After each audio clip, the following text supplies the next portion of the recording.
झारखंड के करोड़ों वोटरों के लिए बड़ी खबर है। अगर आपका नाम वोटर लिस्ट में है तो अगले कुछ महीनों में आपको एक जरूरी प्रक्रिया से गुजरना होगा, क्योंकि झारखंड में शुरू हो चुका है मतदान सूची का विशेष गहन पुनरीक्षण यानी SIR। जोहार, नमस्कार, आप देख रहे हैं स्वराज पोस्ट और मैं हूं मौसमी शर्मा। इस प्रक्रिया के तहत 30 जून से BLO सीधे आपके घर पहुंचेंगे। सबसे अहम बात यह है कि इस बार हर मतदाता को 2 विशेष फॉर्म दिए जाएंगे। इनमें एक फॉर्म भरकर BLO को वापस देना होगा, जबकि दूसरा फॉर्म मतदाता को अपने पास सुरक्षित रखना होगा।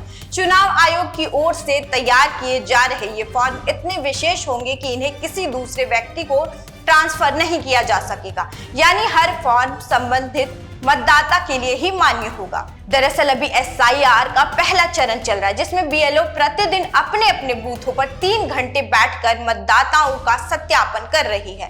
अनमैप्ड वोटरों को मैप किया जा रहा है और मतदान सूची को अपडेट करने का काम जारी है। लेकिन अब जल्द ही इसका दूसरा और सबसे महत्वपूर्ण चरण शुरू होने वाला है। जिला उप निर्वाचन पदाधिकारी कालिदास मुंडा के अनुसार 20 जून से 29 जून तक तैयारी, प्रशिक्षण और फॉर्म की छपाई का काम किया जाएगा। इस दौरान SIR से जुड़े सभी BLO और अधिकारियों को विशेष प्रशिक्षण भी दिया जाएगा, ताकि प्रक्रिया में किसी प्रकार की गलती ना हो सके। इसके बाद 30 जून से 29 जुलाई तक BLO घर घर जाकर प्रत्येक मतदाता को 2 गणना पत्र यानी 2 फॉर्म उपलब्ध कराएंगे। मतदाताओं को इनमें से एक फॉर्म भरकर जरूरी दस्तावेजों के साथ BLO को जमा करना होगा, वहीं दूसरा फॉर्म अपने रिकॉर्ड के लिए सुरक्षित रखना होगा। इसी दौरान मतदान केंद्रों का पुनर्गठन भी किया जाएगा, यानी कई जगहों पर बूथों की स्थिति और व्यवस्था में बदलाव देखने को मिल सकता है। अब बात आगे की प्रक्रिया की। 5 अगस्त को ड्राफ्ट मतदाता सूची प्रकाशित की जाएगी। इसके बाद 5 अगस्त से 4 सितंबर तक मतदाता सूची पर दावे और आपत्तियां दर्ज कराई जा सकेंगी। अगर किसी का नाम छूट गया हो, किसी की जानकारी गलत हो या किसी तरह की आपत्ति हो तो उसे इसी अवधि में दर्ज कराया जा सकेगा। इसके बाद 3 अक्टूबर तक सभी दावों और आपत्तियों का निस्तारण किया जाएगा और पूरी प्रक्रिया समाप्त होने के बाद 7 अक्टूबर को झारखंड की अंतिम मतदाता सूची प्रकाशित की जाएगी।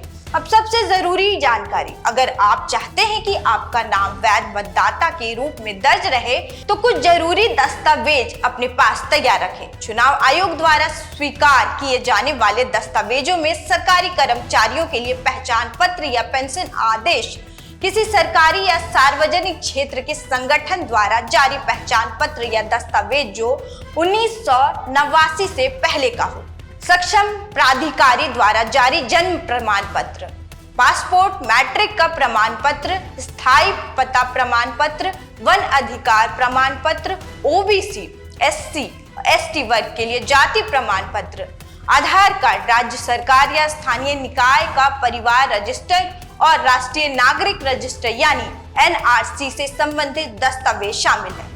यानी साफ है कि आने वाले दिनों में हर वोटर को अपने दस्तावेज तैयार रखने होंगे, क्योंकि 30 जून से BLO आपके दरवाजे तक पहुंचने वाले हैं। अगर समय पर फॉर्म नहीं भरा गया या जरूरी दस्तावेज उपलब्ध नहीं कराए गए तो मतदाता सूची में नाम से जुड़ी परेशानियां खड़ी हो सकती हैं। इसलिए अभी से अपने सभी जरूरी दस्तावेज व्यवस्थित कर लें और इस पूरी प्रक्रिया पर नजर बनाए रखें।